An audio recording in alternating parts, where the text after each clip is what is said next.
Gangguan Umu Sibian, sebuah kisah horor gangguan yang dialami ibu saat hamil sampai mempunyai bayi. Sebuah cerita horor dari akun Twitter @lelirosida akan segera Mimin bawakan buat kalian semua, penikmat setia cerita-cerita horor di channel Spesial Horor. Tidak lupa, doa dan harapan baik Mimin sampaikan buat teman-teman. Semoga selalu diberi limpahan rezeki yang berkecukupan, diberi kesehatan yang penuh berkah, dan kehidupan keluarga damai yang membahagiakan. Selamat menyimak, dan salam sehat sukses selalu buat kita semua.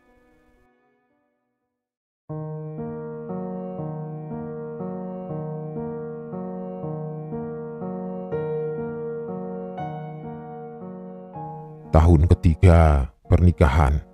Pertanyaan kapan hamil terasa menjadi momok seram bagiku.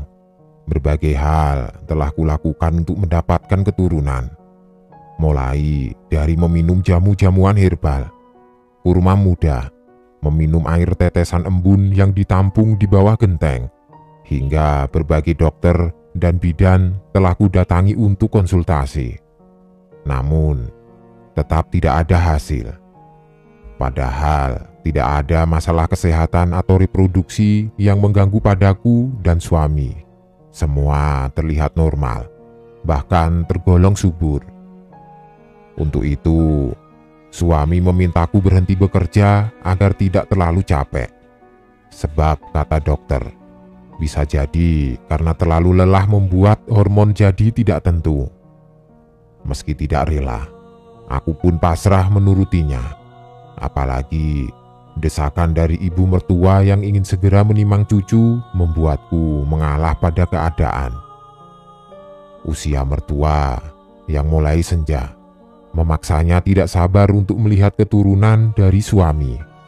Hampir tiap hari ia mengunjungiku, bahkan menentukan makanan dan gizi yang bagus untuk kami berdua. Disa, jangan terlalu banyak makanan berminyak, tidak bagus. Disa, kamu tidak beli buah. Buah itu penting untuk tubuh. Jangan kebanyakan keripik dan micin. Aku hanya bisa menelan semua ocehannya dengan takzim. Risih rasanya, apalagi cerewetnya. Namun suami selalu meredamkan amarahku agar lebih bisa menerima. Aku hanya bisa melengkungkan senyum ketika dilarang dan disuruh ini itu oleh ibu mertua. 1 tahun berlalu. Aku bahagia ketika mendapatkan garis 2 di alat tespek yang sedang kupegang. Kututup mulut dengan tangan seakan tidak percaya. Penantian selama 4 tahun rupanya tidak sia-sia. Tangisan haru bahagia menyelimuti aku dan suami pagi itu. Ia memelukku erat dan menghujani keningku dengan kecupan bertubi-tubi. Tidak sabar rasanya memberitahu keluarga tentang kabar istimewa ini. Orang yang paling bahagia tentunya adalah ibu mertua. Bahkan saking bahagianya, ia seperti kehilangan napas saat kusodorkan hasil tespek padanya. Ia melompat kegirangan seperti anak kecil. Saat itu juga ia segera membeli jajanan pasar untuk bancaan atau syukuran kepada tetangga sekitar. Cibiran dan nyinyiran tetangga kali ini telah kupatahkan. Asumsi mereka tentangku yang mandul selama ini nyatanya hanya sekedar isu. Kusunggingkan senyum merekah seakan meledek. Iya, hari ini aku menang. Bulan pertama, kulalui dengan kesusah payahan. Morning sickness, geliyengan, dan mual tidak pernah terlewat tiap harinya. Bahkan saat makan pun selalu kumuntahkan kembali. Badan terasa lemas, seperti orang sakit, terkadang pusing, tidak tertahan membuatku malas beraktivitas. Hingga bulan kedua, Masalah ini masih mengganggu. Kulalui semua dengan perasaan ikhlas menikmati hari-hari trimester pertama meski terasa begitu berat. Namun, saat bulan ketiga aku sudah mulai terbiasa dan lebih kuat. Kujalani aktivitas seperti biasa tanpa terganggu keadaan. Untuk itu, ku minta izin suami kembali bekerja di pabrik benang. Awalnya, ia tidak mengizinkan. Tetapi alasanku yang merasa bosan saat sendiri di rumah membuatnya mengiyakan keinginanku. Toh, jam bekerjanya juga selalu sama. Sebab tidak ada shift bagi buruh wanita. Dimulai pukul 8 pagi sampai 4 sore. Nanti kamu berangkat dan pulangnya bagaimana, Disa? Mas kan juga harus kerja, keluhnya dengan nada khawatir. Aku bisa sendiri, Mas. Dulu kan juga begitu, tepisku memantapkan. Ia pun akhirnya mengangguk pasrah. Semua terlihat berjalan normal tanpa kendala. Kesibukan bekerja membuatku lebih segar, sehat, dan bugar. Berat badanku mulai naik seiring berkembangnya janin. Kata dokter, ini awal yang baik. Harus bisa mempertahankan keadaan ini sampai bulan-bulan berikutnya. Suatu sore di pabrik, mesin tiba-tiba macet, membuat pekerjaan jadi agak melambat. Jam pulang pun bergeser 1 jam dari biasa. Pukul 5 sore, kami para buruh pabrik baru bisa berhamburan keluar. Aku mendengus lesu, mengangkat tangan kiri untuk melihat jam di pergelangan tangan. Waktu yang aku butuhkan sampai rumah adalah setengah jam. Siratan warna oranye di langit sudah mulai menyembul menandakan akan beralihnya waktu. Dengan mengendarai motor metik, kupacu kuda besi ini sedikit cepat, mencoba menyalip waktu agar belum sampai maghrib bisa sampai di rumah. Lagi pula, aku tidak mau Mas Wahyu khawatir menungguku yang tidak kunjung pulang. Tatkala melewati makam desa, aku sedikit bergidik. Suasana senja yang sepi dan lampu redup temaram membuat bulu kuduk meremang, tengkuk terasa dingin seperti ditiup dari belakang. Pekikan suara burung malam menggema dan terasa berputar-putar di atas kepala. Kurasakan sedikit janggal ketika beban motor terasa berat. Meski ku coba menekan gas lebih dalam, nyatanya tidak mampu memacunya lebih cepat. Aku menoleh, mengedarkan pandang, tidak kutemukan siapapun di jalanan lenggang ini. Suasana mendadak hening. Bahkan suara speaker masjid yang tadi bertalu-talu melantunkan siiran seperti lenyap begitu saja. Ditambah dengan merebaknya harum kamboja yang begitu menyengat, menambah sempurna kehororan sore ini. Aku terpekik kaget saat menemukan sosok perempuan duduk di boncengan belakang dari kaca spion. Rambutnya beruban panjang, menutup wajah dengan pakaian putih lusuh. Irama napas mulai kembang kempis. Kenapa tidak ada seorang pun yang lewat saat ini? Mataku membelalak saat kurasakan perutku dicengkram dari belakang. Sakit. Aku berteriak sekuat tenaga. Kedua tangan yang mencengkram setir kemudi terasa basah oleh keringat dingin. Kutekan kembali gas lebih cepat dan dalam. Namun, sepertinya ban motorku berputar cepat di tempat itu tanpa bisa melaju, bahkan seperti melayang. Pikiranku pun melayang entah kemana. Kupejamkan mata erat berharap semua ini hanya imajinasiku saja. Hingga saat ku buka mata, ku temukan diriku sudah berada di kasur kamar sendiri. Tergopoh, Mas Wahyu, suamiku, mendekat, memberondongiku dengan banyak pertanyaan. Aku pun bertanya balik kenapa aku bisa sampai di sini padahal tadi masih berada di atas motor. Katanya, warga yang pulang dari musola sehabis maghrib menemukanku terkapar di depan pintu makam bersama motor. Beruntung, ada yang mengenaliku segera menghubungi Mas Wahyu. Ia bersyukur tidak terjadi apa-apa padaku terlebih kandunganku, bayi impian kami. Malam hari, kurasakan desakan di kandung kemih meminta untuk dikeluarkan. Aku terbangun, mengerjapkan mata untuk bersiap. Saat itu pula samar kulihat bayangan seseorang berada di pojok tepi kasur. Apa aku berhalusinasi? Lampu kamar yang kumatikan membuat pandangan kurang fokus. Kugosok pelan mata agar memperjelas pandangan.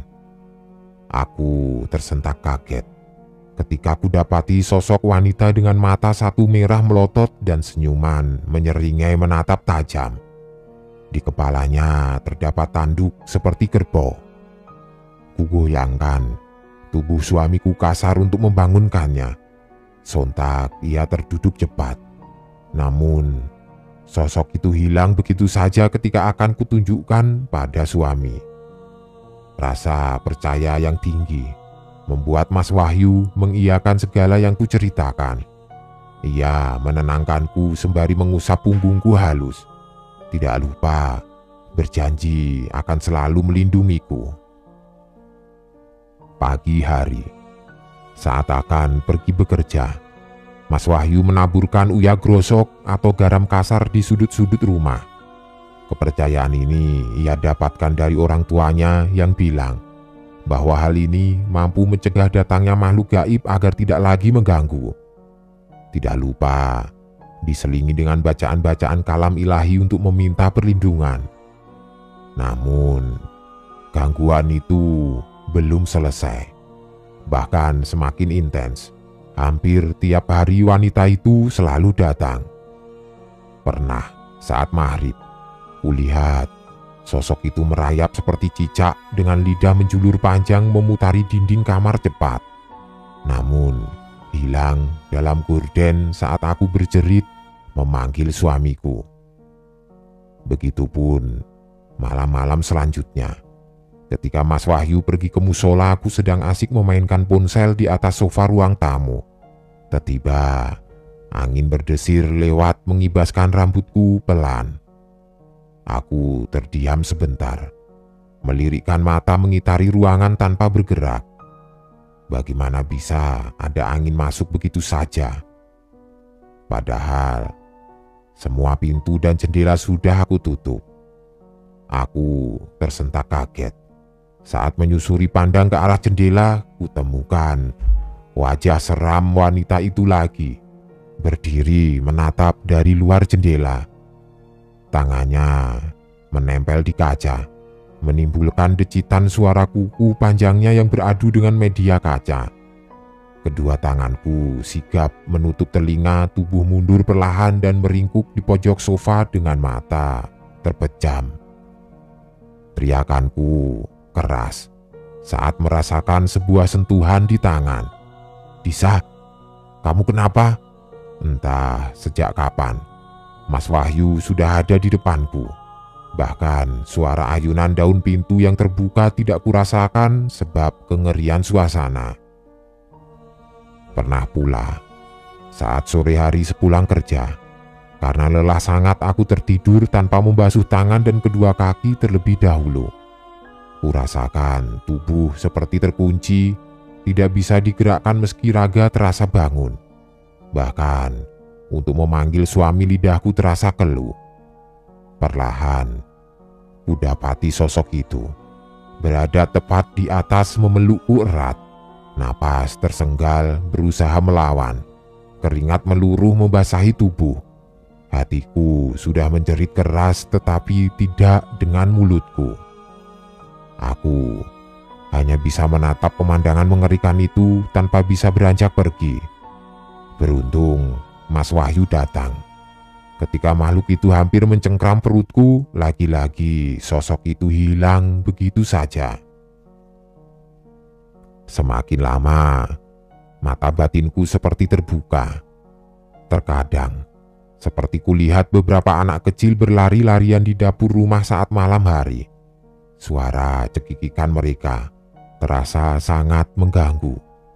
Tidak hanya itu, pernah pula aku terhentak kuat saat melihat sosok hitam besar menempel di langit kamar mandi. Matanya merah menyala dengan seringai tajam, membuat tubuhku lemas seketika menatapnya. Aku jatuh terduduk dan berteriak keras saat itu juga. Mas Wahyu sangat mengkhawatirkan kondisiku. Kami sampai melakukan USG memastikan keadaan kandungan setelah jatuh. Takut jika terjadi apa-apa. Bertambah bulan, aku terlihat kurus. Di bawah mata membentuk cekungan dalam layaknya mata panda. Seakan merasa tersiksa dan tertekan. Dokter sampai mengingatkanku berkali-kali agar jangan terlalu stres, sebab berbahaya bagi kandungan. Untungnya ragaku masih kuat menampung bayi yang terlihat sehat saat dicek.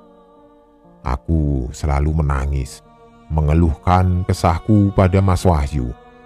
3 bulan sudah, aku selalu diteror makhluk tidak kasat mata. Aku memutuskan untuk resign dari pabrik sebab selalu tidak fokus dan terlihat sering linglung saat bekerja. Hingga akhirnya dapat peringatan dari atasan. Desusan tidak enak dari tetangga kembali merebak. Mereka menertawakanku sebab terlalu sesumbar saat mendapati hamil. Mereka mengira aku hanya ngalem, manja, terlalu parno dengan pemikiran tidak logis. Andai mereka tahu apa yang kurasakan, tidak mungkin seenaknya saja berkata demikian. Padahal aku benar-benar sedang berjuang menghadapinya. Ibu mertua sangat memperhatikanku. Kurasakan kasih sayangnya begitu kuat saat ini. Ia rela melayaniku tiap hari, selalu menguatkan dan memberi semangat.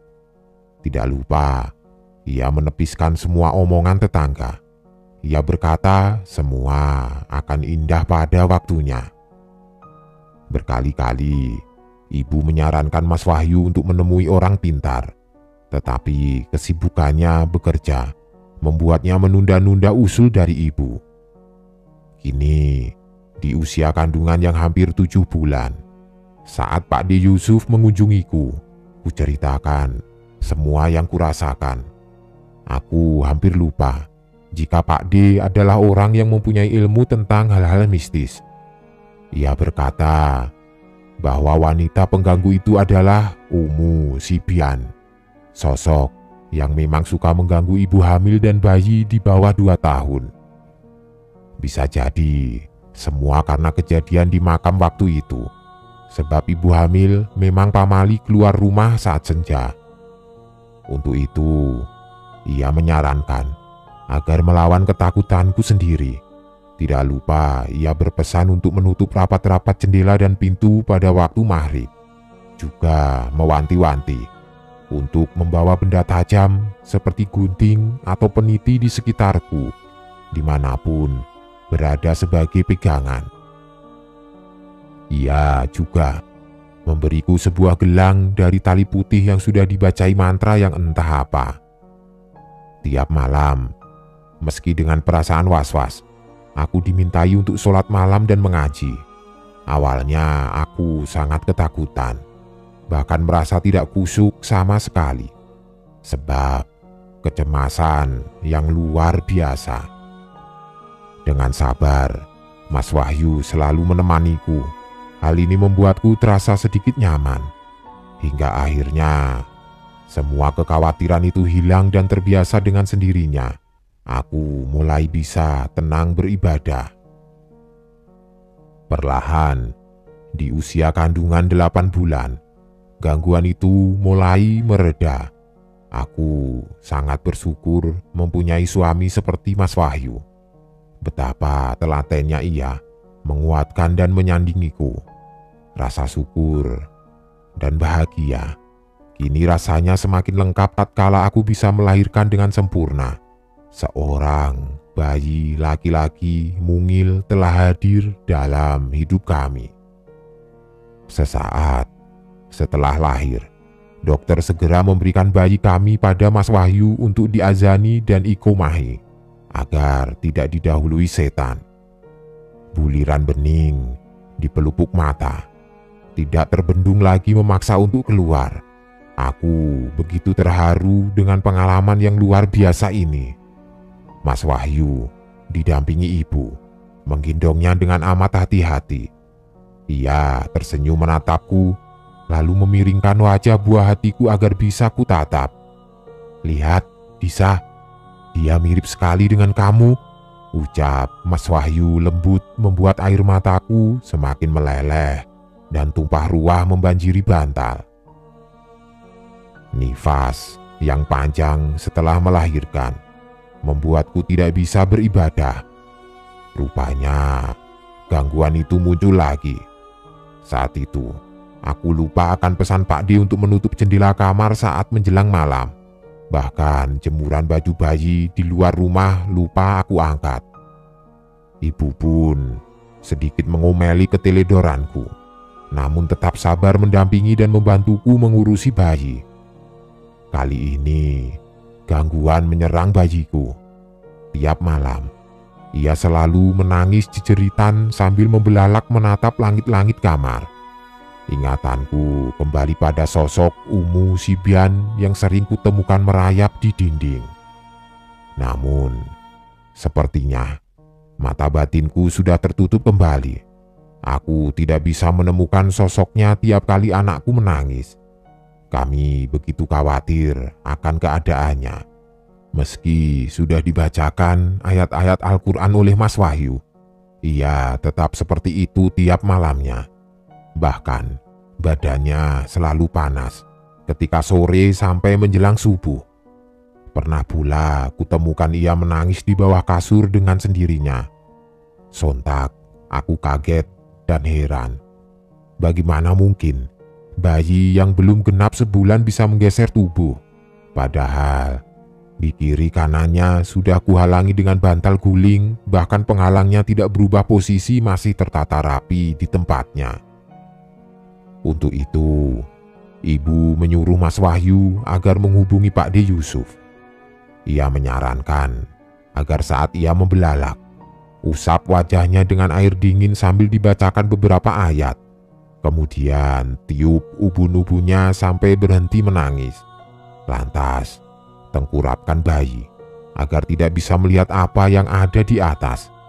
Hindarkan ia untuk menatap plafon dan jangan lupa memberi benda tajam di sekitar bayi sebagai perlindungan. Tidak lupa ia memberi sebotol air yang sudah diberi doa untuk diminumkan pada bayiku sebelum maghrib. Ia juga menyuruhku untuk mengusap buah dadaku dengan air tersebut sebelum memberinya ASI, sembari melantunkan doa-doa atau halau dengan ucapan seperti, "Wahai Umu Sibian, pergilah kamu keluar dari rumahku dan jangan ganggu anakku." Kini aku hanya bisa menyenandungkan sholawat di sampingnya, sebab nifas yang masih menghalangi. Aku hanya bisa berharap semoga gangguan ini segera berakhir. Sebuah perjuangan panjang untuk memiliki bayi. Mungkin semua yang telah terjadi ini adalah jalan agar lebih mendekatkan diri pada Tuhan. Dan aku bersyukur sebab akan menjadi kenangan tidak terlupakan sepanjang hidupku.